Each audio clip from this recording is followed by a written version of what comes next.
Intro.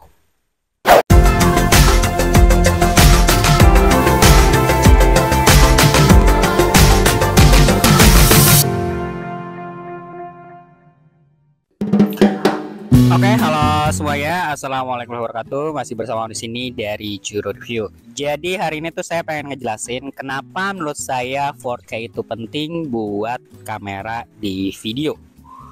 Buat fitur kamera di video. Nyebutnya gimana ya?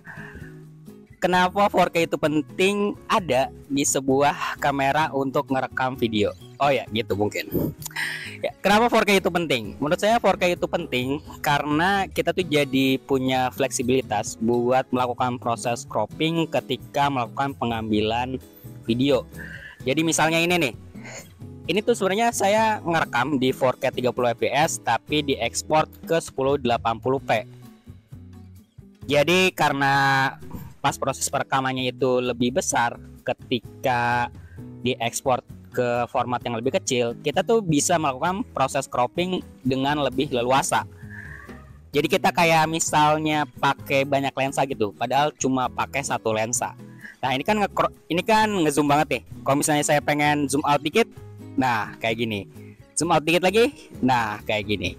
Kalau misalnya kayak pengen zoom in lagi, kayak gini. Gitu.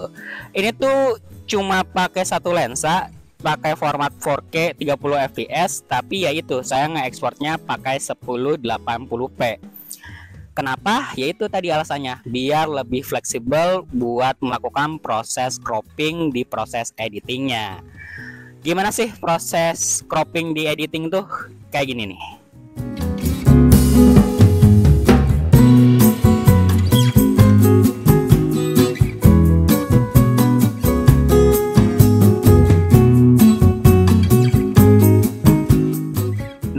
Udah kan? Udah tahu kenapa 4K itu penting menurut saya. Tapi kalau menurut kamu 4K itu penting gak sih?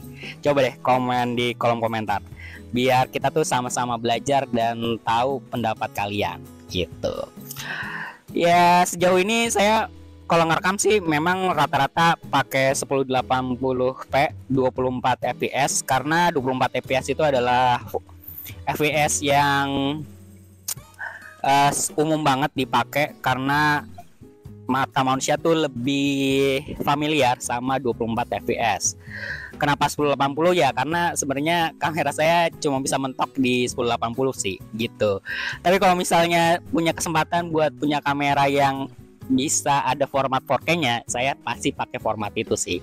Karena ya biar bisa melakukan proses cropping lebih fleksibel aja.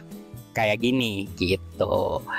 Ini kita pakai Poco X6 5G dan dia punya format maksimal tuh 4K 30 fps, 4K 30 fps.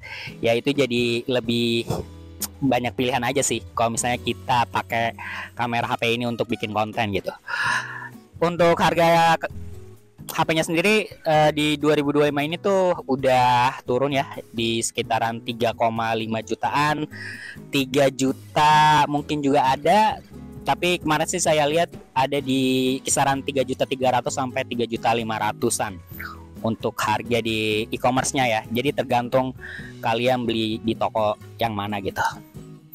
Tapi menurut kalian worth it gak nih untuk sebuah handphone dengan kualitas video kamera kayak gini dengan harga 3,5 jutaan lah ya.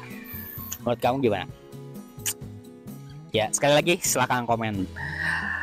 Oke, mungkin gitu aja buat sedikit praktek kenapa 4K itu penting menurut saya. Kalau menurut kamu penting atau enggak ya silahkan komentar juga. Makasih buat semua yang udah nonton. Saya No pamit. Wassalamualaikum warahmatullahi wabarakatuh. Salam Juru Review.